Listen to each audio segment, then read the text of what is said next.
Hello everyone, Thunderbolt here, and welcome to Crusader Kings 2.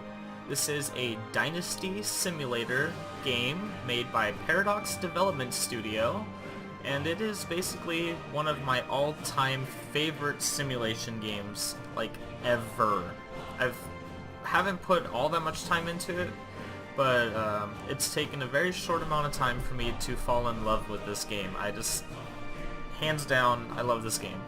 Very, very cool.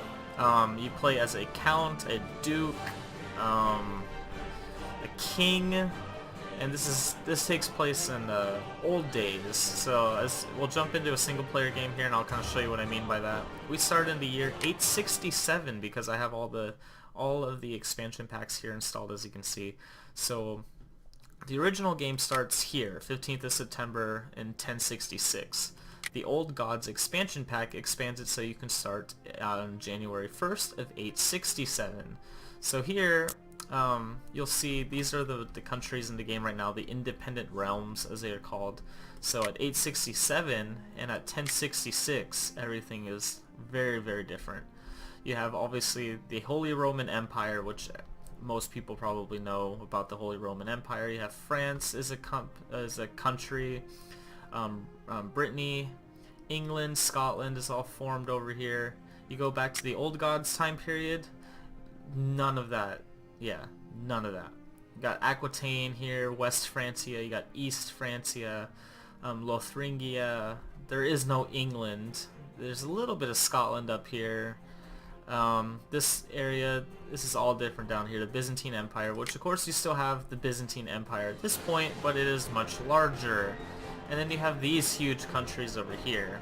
And you keep getting into further dates, and of course you get 1337 over here, 300, the 100 Years' War. You still have some of the same countries. This is all Sweden. You got England, Scotland.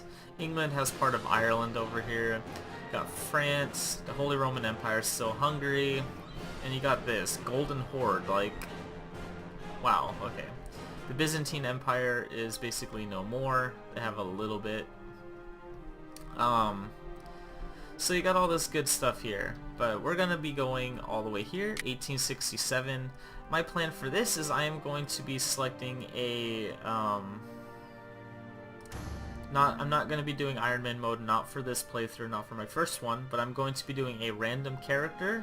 And the first count I come across, so these are the counts. These are individual... provinces that you can be the count of in this game. So, you know, we could select this one if we wanted, or we could be the count of Köln, we could be Munster, Osnabrück, all that type of stuff.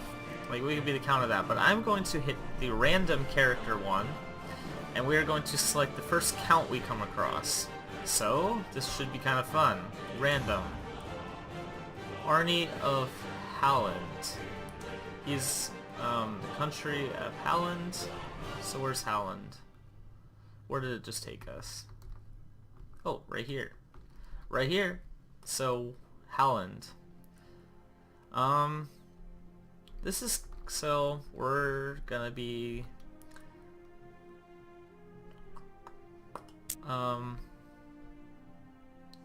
Okay, so we're part of, I don't know how to say that, but we have a king. We are a vassal of Shaland, or, yeah, Shaland is kind of how you say it, I guess. Our king is, Sigur Snake in the Eye. So this will be kind of fun. So we could do Iron Man mode, but I'm not going to. How old is he? He's 22. That is a pretty good age. I'm going to be happy with that. I'm not going to change anything. See here, the difficulty is listed as very hard, and that is because I'm starting as a count. Excuse me. Drinking my coffee. That is because we're starting as a count. We have a very small dynasty, no vassals. Or no vassals to speak of. We'll probably have two vassals. We'll have our bishop, and we'll have a mayor of the city. So this is going to be a very interesting playthrough. We're going to see how long this is actually going to last. Hopefully it will last quite a long time, but let's go ahead and hit the play button and let's get started with this playthrough of Crusader Kings 2.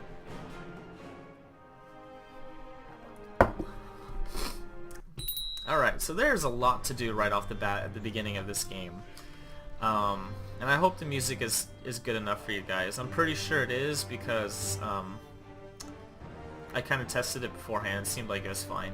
But, so as you see here, I'm going to bump this up for when we start. You can hit the space button to start the gameplay. As you can see right off the bat down here, we are in two different wars already. These icons down here mean we are in wars. So we are in the Sons of Lodbrok invasion of East Anglia. Started in the year 865. King Ivar the Boneless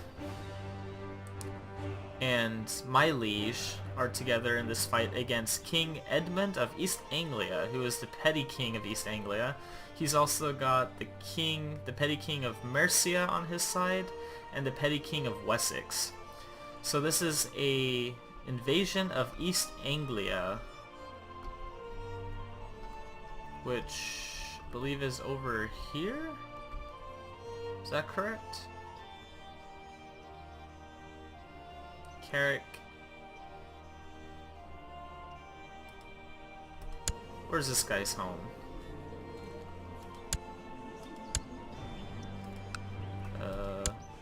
Oh, here it is. So we're in a battle over this area. And there's also the Sons of Lodbrok invasion of Lothian. And Lothian is... So here we go, we got this guy. And here's the petty kingdom of Northumberland, county of Lothian. So we're going after Lothian here. And East Anglia... I don't even know where East Anglia is still. This is... Oh, here we go. Yeah. Never mind.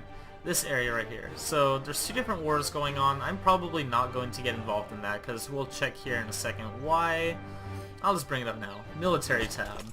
I have 235 troops. And 3 for my vassals. That is probably not very much. And it's not going to do me any good having that low amount of troops. So that's the military tab. This is where you raise your armies, your fleets. So I can raise 6 fleets, so that's good to know. That must mean if I click on my county here, this is my county. Halland, of course, is where we are. It must mean I have a shipyard. Yep, I have a castle shipyard. That is the only thing I have. And that's good for me, because I can have ships and I can get off of this island, because otherwise I would be pretty much stuck here. So we have a couple of things up here. You start off the game. It says pick an ambition. So an ambition is a way to say, oh, this is what I want to do with my life right now. So before I get into that, actually I want to check out my traits. So I am a detached priest. The detached priest received a clerical education but displays no talent beyond basic literacy. Alright? I'm gluttonous, which basically means I love food, so it takes 2 stewardship away. You can get rid of that. Paranoid. I'm patient, and I'm lustful. Alright, well this sounds like a great combination already. So, obviously I am the Arnie of Halland. So Arnie is, that is just my name. My first name is Arnie. My last name is Falk. So I'm Arnie Falk of Halland. I am not married, so choose ambition. My ambition right now is going to be get married. So I want to find a wife, and that will be pretty easy to do. I'll do that in 1 second. So you see, here's my vassals. Hakon, who is the mayor of Falkenberg, he's paying me taxes currently because I am his vassal. And I have Godi Order of Hamsteld, he's my vassal. So he's currently paying me taxes as well, but he doesn't like me, so he's not paying me as much as he could. I have a court, which is just a couple of random people around, and includes my council here, so we'll go over this next. I have a chancellor who you can send out on different missions, like improve diplomatic relations. I can have him fabricate claims, which basically means I can send him to a country and be like, hey, let's say I want to take over Skane, but I don't have a claim on Skane. So I can fabricate a claim, and I can, if he finds the claim, evidence that says, oh yeah, my liege, me, should have this county. So then we can go declare war on him and take his county from him if we get the claim on it. So that's kind of cool. Or we can sow dissent. So they can basically kind of like start an uprising, basically. Something, I think that's what that means. Yeah. Our marshal, who's this guy right here, he can suppress revolts, so calm things down. He can train our troops, which is good. That's actually what I'm going to have him do right now. And this guy, I'm going to have him... Who do we want to fabricate a claim on? So he has a pretty big garrison. He's got a lot to get through, but they aren't very big. Once you're through his main city, that's pretty much all you gotta do. So I'm going to press a claim on this guy. Well, actually, let's check this first. Let's see if he has anyone in his court that would want to come. No, okay, he has no claimants. How about the Petty Kingdom? No, there's no claimants there either. Alright, so never mind. Back to the council. Steward, who's basically the guy who's in charge of, your steward skill controls your tax income, so he kind of gets taxes, so he can collect taxes, he can oversee construction, or he can research economy tech. I'm going to have him collect taxes in the home county. Spy Master, they can scheme, so they can discourage vassals from associating with factions. He can build a spy network, or he can study technology. I usually have him study technology, and I like to put him over here in the Byzantine Empire. And this is Constantinople, and it's basically the technology center of the world at this point. They are pretty technology advanced for this age, so they have a lot you can learn from. Where was I? Here we are. Alright, and we got our last guy here, who is our seer. She can she can do that, whatever that is. Send your seer to tend to the lost souls in the province, converting heretics and infidels. She can research cultural tech, or she can improve religious relations. So she doesn't like me very much. I'm going to have her improve religious relations with herself. Actually, this is a trick you can do. You can put your person in your county to improve relations, and she will actually she'll like you more, or he, if it's a guy, will like you more just by doing that. It's kind of a cheaty way of doing it, but oh well. Let's go to the next tab, laws. You can see we are an agnatic cognatic gravelkin type. I don't like agnatic, I don't like gravelkin, but unfortunately we do not really have a choice in our kingdom because that's just how it's set. So, or because of this type of game. I can control the laws down here, and basically all this means is that a man will inherit the women can inherit, but only if there are no eligible males. And what gravelkin means is, as it says right there, the titles of the ruler are divided among his children, with the oldest getting the primary title. If the ruler has no children who can inherit, the law defaults to, Primogeniture, whatever. So, blah blah blah. We can't change the laws down here. The first one I like to change is the feudal levies, so my vassals, have to give me the max amount of levies. So when I call my vassals troops into war, they have to send the most amount that they possibly can to help me. Intrigue. Or technology, can't do anything here yet. This is where you kind of level up certain things, and you get these points over time. Military, we already went over that tab. Intrigue, there are certain things you can do on this tab, such as demand a duchy, hold a great blot. Hold a great blot together with your vassals and offer sacrifice to the gods for good harvest and success on the battlefield. This can only be done every 9th year. You can invite a holy man, a noble, present a debutante, go on a grand hunt, commission a runestone. So kind of stuff like this. So you need 100 gold to do that. What's this great blot? I'm gonna go ahead and do this because I have no idea what it is. I've never played this type of ruler before, which I am a Norse. I've never played as a Norse before, so this will be a whole new thing for me to do. So it can hardly wait, and it summons my 2 vassals to the blot as well. That will go on as soon as I hit play on the game. Factions, this was added with one of the expansion packs. You can join certain factions, so like let's say I want independence.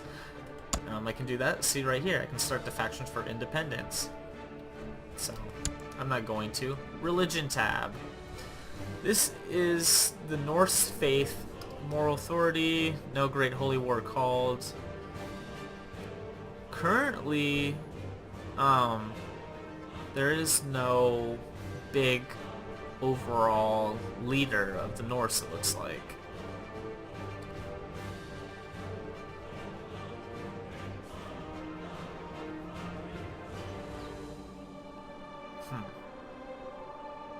So I'll have to look more into this tab later because I really don't know much about it. I don't know the Norse faith, so I'll have to look into that one more later. It's kind of interesting. But so no heir to my dynasty because I don't have a child yet. And title loss in succession, I will lose this if I die because I don't have anyone to give it to. It will be out of my family's hand is basically what that means. So we've gone over all of the basics now, so I say we can go hit... Oh no, one more thing actually. Need to hit this, the Find Characters button. We are going to search for a woman that's not in prison, that's not married. She can be a ruler. I want someone that's my religion. Let's look in my culture. No, let's look at any. And that is an adult. How about a great house? Yeah. Rank, opinion. So none of these people really like me. We do have a couple of Norses here. So, none of them are really that great though. Spy Master. We'll go with any. People don't really like me. I can get married to my seer, apparently. Could I?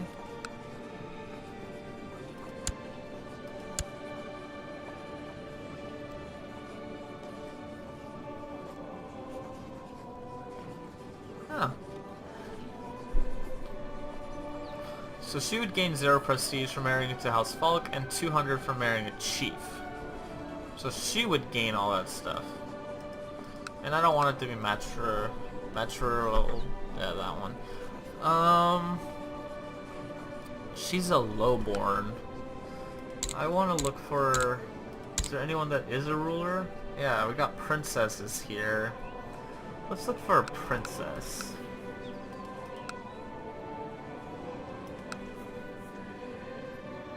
Got some Norse princesses. She's 19, 22.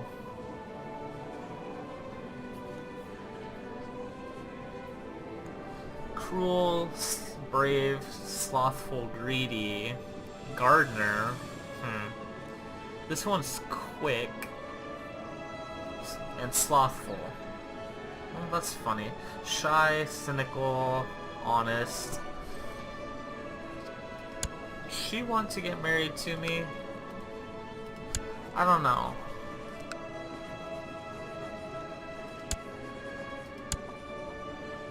We both gained 0 from it though.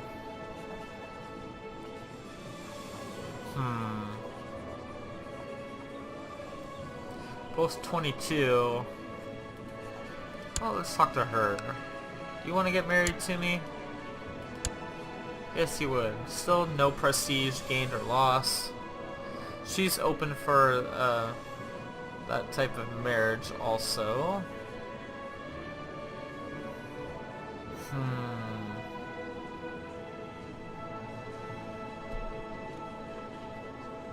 I'm not really sure. I'm looking for someone that's will be good. A good type of marriage. Temperate, charitable, chaste, strong. She's strong. Looking for good genetic traits. Ruler. Let's look at any. Again, let's sort by opinion or by rank. I mean, obviously, this would be the best person to get married to is what the game's telling me. This would be like the worst person to get married to.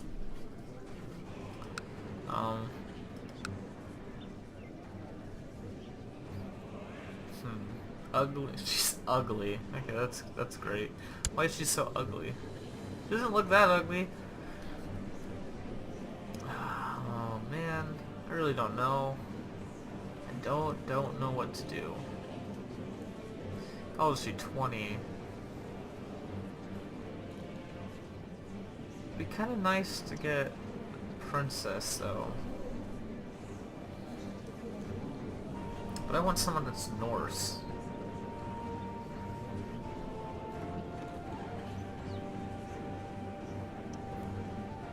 Temperate, charitable, temperate, chaste.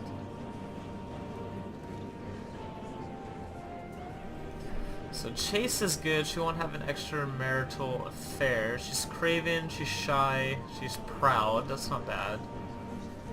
I'm gonna go for her.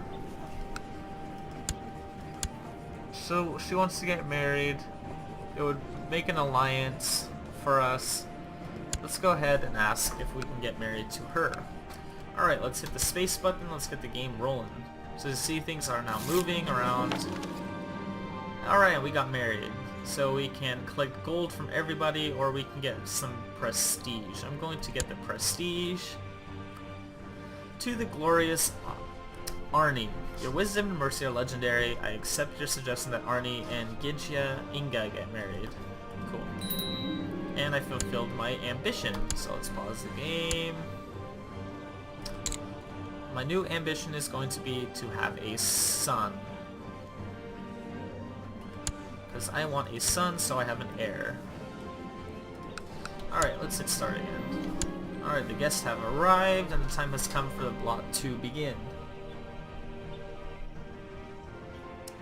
You gather outside the temple and start by offering animals as sacrifice to the gods. While their meat is prepared for the feast that is to follow, the blood is sprinkled on statues of Odin, Thor, Freyr, and the other gods, as well as the worshippers themselves. Now for the human sacrifice. This is going to be interesting.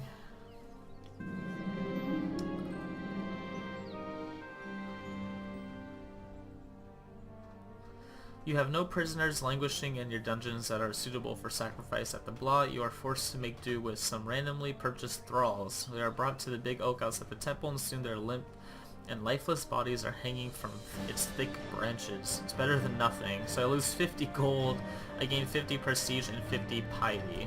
So that kind of sucks. We just lost gold.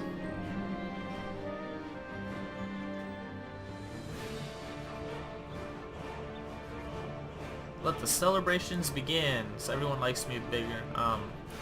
Everyone likes me more now. I had a budget deficit happen, obviously, which kind of sucks.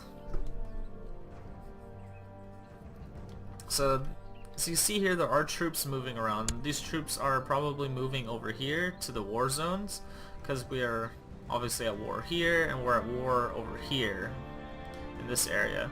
There are some pretty big armies over here. Our army is obviously huge compared to this guy, but this is the army of Striker. So who's leading this army? I don't know. Whatever. Alright, so I'm not too concerned about those wars right now.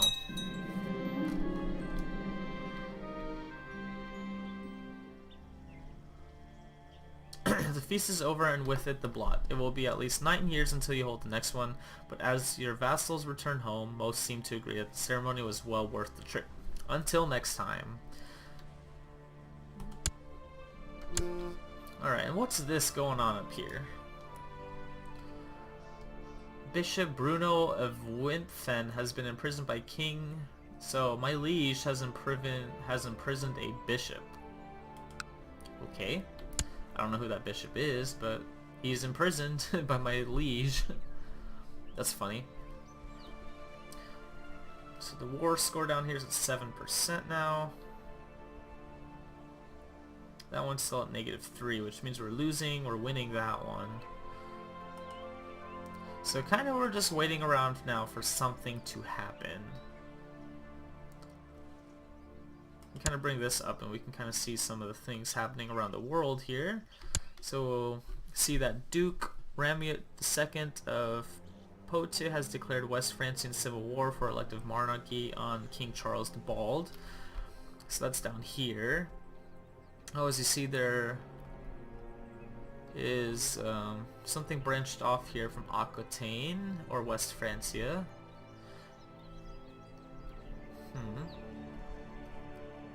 So there's a civil war for elective monarchy over here in West Francia. So nothing's split off here yet. Byzantine Empire, still good. We got Bulgaria, so nothing big has started to develop yet. Not yet, but it definitely will. Just wait a little bit. It's going to start getting exciting very quick and very soon. Alright, the other war is at 10% now, so we're winning both now. So there's our troops. Our troops max is at 319. We're at 269, so that's good. It's getting better.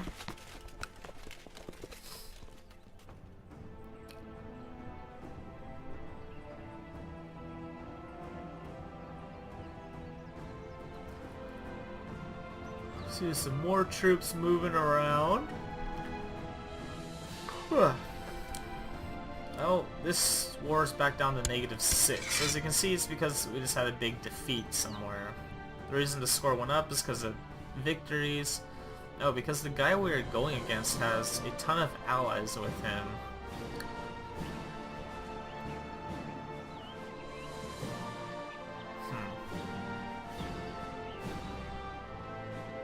Alright, well, that explains it then. This war, guy's got a ton of allies with him also, though. So everything's kind of split right now, though. So, we'll keep an eye on that, see where it goes.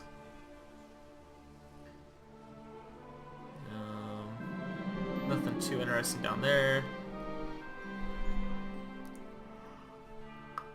Poachers have been seen in Halland, so should probably send my spymaster Falky and my marshal Porstein to investigate the matter. They have more important things to do. I'd gain 0.1 monthly prestige and get the trait Merciful. Poachers will be eliminated. Yeah, let's eliminate the poachers.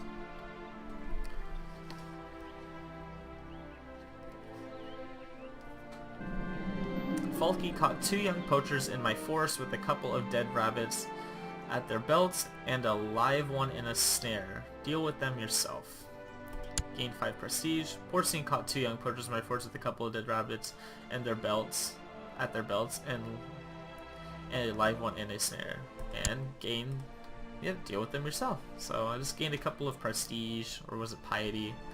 I already forget now.